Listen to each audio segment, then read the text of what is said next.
tá? Bom, hoje a gente vai trabalhar, então, como já foi anunciado, a comunicação não violenta.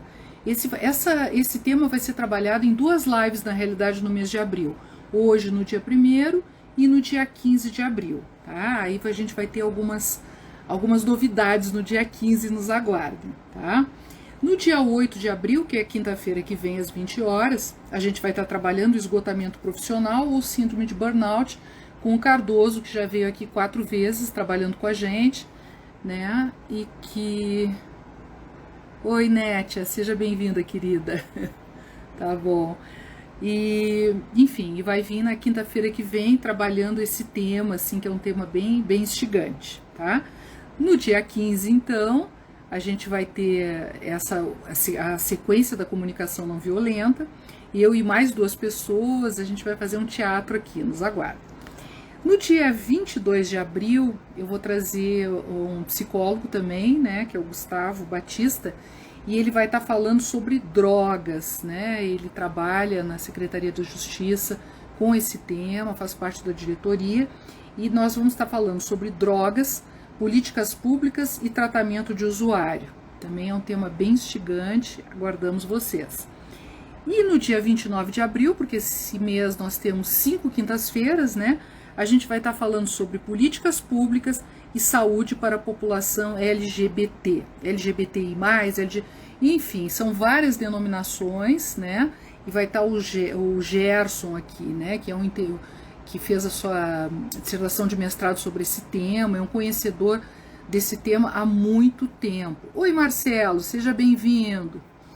E aí ele vai estar falando quais são as denominações mais, vamos dizer assim, mais modernas, né, desse tema LGBT, LGBTI+, menos, enfim, e ele vai estar falando sobre as políticas públicas, né, principalmente, e a questão da saúde, né, que a saúde tem tudo a ver com o que eu procuro trazer para vocês sempre aqui. Então esses são os nossos temas do mês de abril, espero que vocês gostem, né, eu preparei assim com muito carinho para vocês, tá bom? Então hoje a gente vai trabalhar com o tema de comunicação não violenta, né? Em tempos de pandemia, né? Onde as comunicações não estão exatamente muito fáceis para todos nós, né? E aí eu comecei a pensar como é que eu ia iniciar esse mês de abril. E aí eu comecei a pensar na violência mesmo, na violência que é não só a física, né? De bater, de apanhar, esse tipo de coisa, mas a violência psicológica, como a espera por um leito de parente que precisa de um respirador para Covid, né?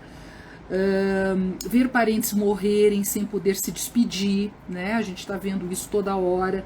A ansiedade da espera pela vacina também é uma coisa que nos machuca muito, nos deixa muito ansiosos, né? Enfim, existem violências físicas, sexuais, patrimoniais, psicológicas, emocionais.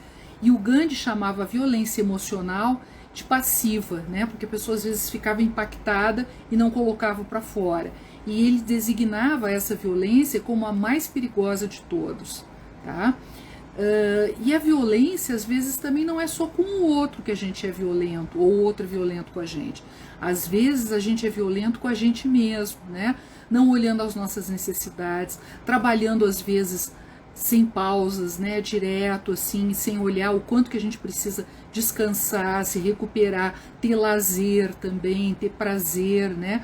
Eu sei que nós estamos um pouco limitados em termos de prazer, até muito em função desse momento que a gente está vivendo, né? Não pode viajar e tal, mas tem outros prazeres que a gente pode ter, né? Não só pegando um livro, vendo um filme, vendo uma peça, né? Cantando em casa, falando com os amigos por live, enfim, né? Fazendo coisas, tocando um instrumento, fazendo coisas que nos deem prazer, meditando também, que nos coloca em sintonia com a gente, alivia a nossa ansiedade, fazendo exercícios físicos, né? Na medida do possível.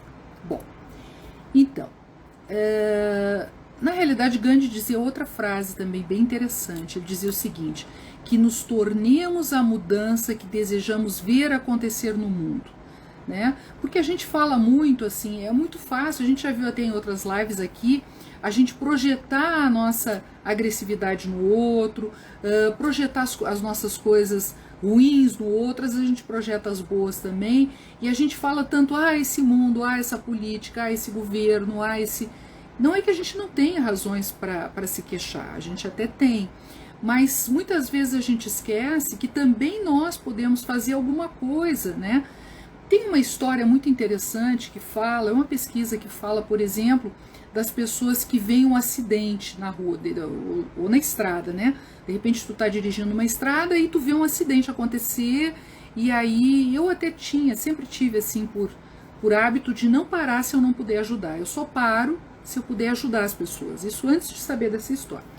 Aí se chegou a fazer uma pesquisa sobre isso, chegou à conclusão que todas as pessoas que vendo um acidente, elas param na estrada e vão lá ver como é que tá a pessoa, se morreu, se não morreu, e não ajudam, ficam só olhando, elas ficam muito mais traumatizadas, não dormem à noite, sonham com a coisa, do que as pessoas que vão lá no meio dos ferros e ajudam a tirar as pessoas, leigos mesmo, né? Se tem algum conhecimento, enfim, e fazem alguma coisa, ressuscitam a pessoa, ajudam. Essas pessoas não se traumatizam, e no entanto aquele que fica só olhando se traumatiza, né? Então, quanto mais a gente reclama, vamos dizer assim, mais a nossa vida fica insatisfaciente, né, para nós, assim, a gente fica incomodado, não fica feliz, enfim. Quanto mais a gente realiza as coisas na direção do que a gente quer e que a gente acredita que é bom, mais saúde a gente está trazendo para a gente mesmo, né? E menos violência, menos agressividade, menos ansiedade também, ok? Bom, a comunicação não violenta, então, ela se baseia em habilidades de linguagem e de comunicação que fortalecem a capacidade de continuarmos humanos, mesmo em condições adversas. Ela não tem nada de novo. Tudo que foi integrado na comunicação não violenta já era conhecido há muitos séculos. O objetivo é nos lembrar do que já sabemos, de como nós, humanos, deveríamos nos relacionar uns com os outros e nos ajudar a viver de modo que se manifeste concretamente esse conhecimento. Então, na realidade, ela vem nos lembrar das coisas que a gente já sabe, que a gente tem esquecido e tem deixado para trás, né? Então, a comunicação não violenta é uma forma de comunicação que nos leva a nos entregarmos de coração. Quer dizer, aquela história, às vezes a gente está ansioso, ou está dentro de uma briga de trânsito, alguma coisa, e chega alguém e fala ao nosso coração, né? Como aquilo nos sensibiliza, como aquilo faz com que a gente relaxe, vamos dizer assim, e fique sensível ao que a pessoa está nos dizendo, né? Ele fala ao nosso coração. E para isso é preciso a gente estar usando uma coisa chamada amor. Porque o amor não envolve só o amor de um homem por uma mulher, ou seja, de uma mulher para uma mulher, um homem para um homem. Não, o amor tem a ver com a coisa da irmandade também, de nós seres humanos em relação a nós, né? Da gente olhar a vida com carinho, com zelo, com doçura mesmo, né? Com respeito pelo outro.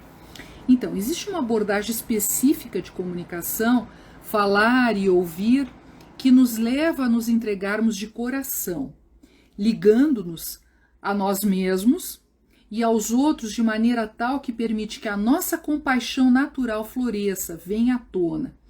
Então, se denomina essa abordagem de comunicação não violenta, usando o termo não violência na mesma acepção que lhe atribuía Gandhi, referindo-se ao nosso estado compassivo natural quando a violência houver se afastado do coração.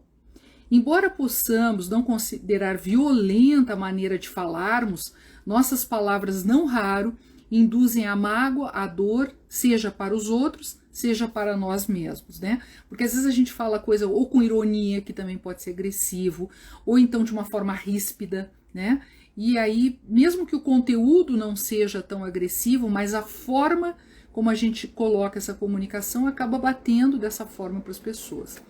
Em algumas comunidades, o processo que está sendo descrito é conhecido como comunicação compassiva. Então, a comunicação não violenta, ela se baseia em habilidades de linguagem e comunicação que fortalecem a capacidade de continuarmos humanos, mesmo em condições adversas. O objetivo, então, é nos lembrar do que já sabemos, de como nós, humanos, deveríamos nos relacionar uns com os outros e nos ajudar a viver de modo que se manifeste concretamente esse conhecimento. Então ela nos ajuda a reformular a maneira pela qual nós nos expressamos e nós ouvimos os outros, né? Nossas palavras, em vez de serem reações repetitivas e automáticas, tornam-se respostas conscientes, firmemente baseadas na consciência de que estamos percebendo, sentindo e desejando, né? A gente não fala só por falar na comunicação não violenta, a gente fala com o coração, e aí a comunicação se torna mais doce. Somos levados a nos expressar com honestidade e clareza, né? A famosa comunicação assertiva, né? É aquela que é clara, objetiva e específica. Ao mesmo tempo que damos aos outros uma atenção respeitosa e empática, né? Quer dizer, a gente se coloca no lugar do outro, mesmo sabendo que a gente não é, mas a gente percebe o sentimento do outro e respeita o outro como indivíduo. Em toda a troca, acabamos escutando nossas necessidades mais profundas e as dos outros. A comunicação não violenta nos ensina a observarmos cuidadosamente e sermos capazes de identificar os comportamentos e as condições que estão nos afetando. Quer dizer, a gente presta atenção não só no outro, mas a gente presta atenção na gente mesmo, tá? Aprendemos a identificar e articular claramente o que de fato desejamos em determinada situação. A forma é simples, mas profundamente transformadora. Como é que é o processo, então, da comunicação não violenta, né?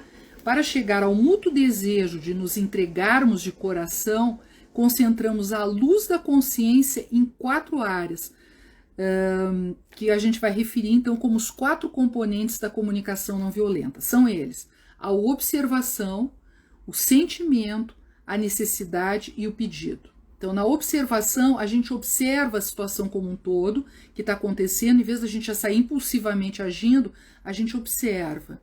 No segundo momento, a gente fala, né, tanto dessa observação quanto do sentimento que aquilo nos despertou, por isso que a gente tem que parar, observar e sentir. Aí a gente expressa a nossa necessidade e depois a gente faz um pedido. Olha lá. Primeiramente, observamos o que está de fato acontecendo numa situação, o que estamos vendo os outros dizerem ou fazerem que é enriquecedor ou não para as nossas vidas. Quer dizer, observar parece uma coisa simples, mas nem sempre. Se a gente estiver ansioso, se a gente estiver preocupado com alguma coisa, a gente não consegue observar claramente. Para a gente observar claramente uma situação, a gente tem que se colocar no aqui e agora e ficar presenciar esse aqui e agora. Ou seja, não ficar pensando nem no passado nem no futuro.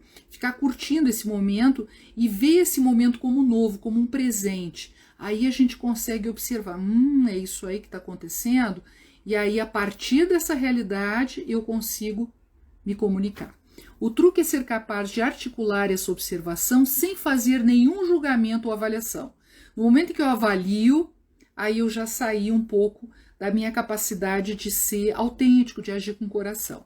Mas simplesmente dizer o que nos agrada ou não naquilo que as pessoas estão fazendo. Também não é ser o bobo da corte, aceitar qualquer situação. Não, é a gente observar, a gente ver o que aquilo nos desperta e poder verbalizar isso de um jeito legal, ou seja, com o coração. Em seguida, identificamos como nos sentimos ao observar essa ação. Magoados, assustados, alegres, divertidos, irritados, enfim. Em terceiro lugar, reconhecemos quais de nossas necessidades estão ligadas aos sentimentos que identificamos aí. Temos consciência desses 3 componentes quando usamos a comunicação não violenta para expressar clara e honestamente como estamos. Então agora eu vou passar algumas situações para vocês, vamos ver se vocês conhecem essa situação. A mãe e um filho. Olha a mãe chegando no quarto do filho, imaginem a cena, né? A mãe chegando no quarto do filho, ela diz assim: puxa vida, que bagunça! Olha só, meia suja debaixo da mesa, 3 meia perto da TV, com um par desencontrado um do outro, que horror! Sempre a mesma coisa, não sei como esse guri aguenta o cheiro de chulé. Alguém já viu essa situação? Certamente que sim, né? Essa mãe expressou tudo que ela queria. E qual é o sentimento do filho? De vergonha, de raiva por a mãe ter expressado daquela maneira, de culpa por ter deixado as coisas chegar nesse momento. Como é que ela poderia falar numa comunicação não violenta? Olha só, ela poderia se expressar da seguinte maneira: Roberto, quando eu vejo 2 bolas de meia suja debaixo da mesinha e mais 3 perto da TV, eu fico irritada. porque preciso de mais ordem no espaço que usamos em comum. E ela podia continuar com o quarto elemento, que é o pedido, né? Você poderia colocar suas meias no seu quarto ou na lavadora? Vamos ver cada um dos 4 elementos da comunicação. Então ela chega no quarto, ela observa a situação e verbaliza isso. Roberto, quando eu vejo 2 bolas de meia sujas debaixo da mesinha e mais 3 perto da TV, aí ela fala do segundo elemento, seu sentimento. Eu fico irritada, porque eu preciso de mais ordem no espaço que usamos em comum. Quando ela diz eu preciso de mais ordem no espaço que usamos em comum, ela está falando da necessidade dela. Então, observação, expressão de sentimento e expressão da necessidade. Aí qual é o quarto elemento? É o pedido. Aí ela formula o pedido. Você poderia colocar suas meias no seu quarto ou na lavadora? Tá? Então esse componente enfoca o que estamos querendo da outra pessoa para enriquecer nossa vida ou torná-la mais maravilhosa. Vamos ver outro exemplo para ver como é que faz? Vamos lá. Aí uma mulher, né, indignada, a mulher e o marido, tá? Ela diz assim: você nem notou que eu cortei o cabelo e me preparei toda porque hoje é o dia do nosso aniversário de casamento. Para variar, você nem liga para mim, tá? O que o marido vai sentir nessa hora, né, gente? De novo, né? Vai se sentir culpado. Nossa, como é que eu esqueço um negócio desse? Poxa, mas meu dia foi tão movimentado. Bah, de novo. A mulher vai pensar que eu não gosto dela e não é nada disso. Ela tá equivocada e não sei o que. Enfim, aquele sentimento. E de raiva também, né? Da forma como ela falou, que ela acaba fazendo com que ele se sentisse culpado. Vamos ver como é que a gente poderia dizer isso. Quando eu faço uma mudança em mim, essa mulher poderia dizer: corto o cabelo ou coloco uma roupa nova e você nem nota, me sinto não importante para você, porque preciso que meu marido me aprecie e observe. Você poderia pôr na sua agenda a data de nosso aniversário de casamento e me enviar flores no próximo ano, ok? Olha lá. Quando eu faço uma mudança em mim, né? Quer dizer, eu estou colocando, vamos dizer assim, a observação do que acontece comigo. Corto o cabelo ou coloco uma roupa nova e você nem nota. Então, a observação. Como é que eu me sinto? Não me sinto não importante para você. Porque eu preciso, estou falando da necessidade, que meu marido me aprecie e observe. Você poderia pôr... Aí eu mostro a possibilidade, eu faço pedido. Você poderia pôr na sua agenda a data do aniversário de casamento e me enviar flores no próximo ano? Quer dizer, quando eu coloco toda essa situação e descrevo numa boa, né? A pessoa, vamos dizer assim, puxa, pensa, é verdade, eu podia ter feito. Mas e quando eu digo, você poderia fazer isso da próxima vez? Passa na cabeça da pessoa que tu tá perdoando ela pelo que ela... Quer dizer, perdoando não é que tu esteja perdoando, mas tu admite que houve o erro, que ela é humana, e tu dá uma solução também para que a coisa possa ser melhor da outra vez. E tu tá dando a oportunidade para que ela acerte, né? Todos nós precisamos, vamos dizer assim, nos sentirmos que a gente tem uma saída digna de uma situação, né? Então, quando tu faz o pedido, tu tá expressando o teu desejo, porque a pessoa não pode adivinhar também como é que tu quer. Se tu fala de um jeito ruim, ela não aceita, né? E se tu também não expressa de um jeito legal, ela não vai aceitar. Agora, se tu disser de um jeito bacana, ela pensa, é mesmo, eu posso fazer isso, vou fazer agora, até vou colocar no celular, né? Fica mais fácil, vamos dizer assim. E uma terceira situação. Vamos dizer que o chefe e a funcionária. Puxa, Madalena, você esqueceu de novo de colocar o relatório na minha mesa e acabei passando vergonha na reunião de diretoria. E esse chefe fala isso, indignado, na frente de todos os funcionários da empresa, né, ou do escritório, enfim. A Madalena tem vontade de entrar para baixo da mesa, da cadeira, do que tiver ali na frente, fechar, chorar ou ir para o banheiro, fazer qualquer coisa, menos ficar ali tendo que enfrentar aquela situação, além de ser constrangedor para o chefe, para ela e para a equipe, né? Então a Madalena talvez pudesse dar um feedback para o chefe, né? Se fechar lá na sala quando ele se acalmasse, fechar a porta e dizer assim: olha, quando você me chama atenção na frente de todo mundo do escritório, a observação, né? A situação. Sinto muita vergonha e constrangimento, sentimento, segundo elemento. Eu preciso ser mais considerada por você, a necessidade da Madalena. Você poderia, o pedido, você poderia, por gentileza, da próxima vez que tiver algo para me chamar a atenção, o fazer reservadamente? Então, gente, são algumas das possibilidades que a gente tem com a comunicação não violenta. Dizer a coisa de um outro jeito, de uma outra forma. Existem muitas outras, tá? Eu tô trazendo algumas. Eu vou ler para vocês um verso que eu acho que fala bem, né, da questão do sentimento, de como é que as pessoas se sentem quando a gente, vamos dizer assim, não faz a coisa do jeito certo. É a canção de Brecht, é o nome dela. Se eu entender claramente que você não quer me dar nenhuma ordem, geralmente responderei o seu chamado. Mas se você vier até mim com como um patrão superior e poderoso, você se sentirá como se tivesse se chocado contra uma parede. E quando você me lembrar de forma tão reverente de todas as coisas que você já fez por mim, será melhor se preparar. Lá vem outro golpe, aí você pode gritar, pode cuspir, gemer, resmungar, ter um ataque. Nem assim vou levar o lixo para fora. Agora, mesmo que você mude seu jeito, vai demorar um pouco antes que eu possa perdoar e esquecer. Oi, Cida, seja bem-vinda, querida. Porque para mim parece que você não me via como outro ser humano, até que eu estivesse de acordo com todos os seus padrões. Então, olha só, gente, né? Como é interessante, as pessoas, não basta a gente comunicar as coisas, a forma como a gente comunica é importante. E também o sentimento que vai, vamos dizer assim, no nosso coração quando a gente está comunicando alguma coisa. Porque se eu posso dizer a mesma coisa com raiva, com medo, com culpa, ou posso dizer com o coração. E se eu disser com o coração, eu vou tocar o humano no outro. Né? As pessoas. Então tem mulheres que assim, eu falo pro meu marido o tempo inteiro. As pessoas dizem pra gente falar e eu falo e ele não me ouve. Mas de que maneira que tu fala? Né? Qual é o jeito? Qual é a condição do teu coração? Né? É um julgamento? É uma simples observação? Falando, né, desses 4 elementos: observação, sentimento, necessidade e fazendo pedido. Eu observo esses 4 elementos da comunicação não violenta, enfim. Bom, outra coisa que é importante é a gente distinguir observação de avaliação. Por exemplo, se eu usar o verbo, vamos dizer assim, ser, sem indicar que a pessoa que avalia aceita a responsabilidade pela avaliação. Você é generoso demais. Mesmo que seja no positivo, eu posso gerar, vamos dizer assim, um constrangimento.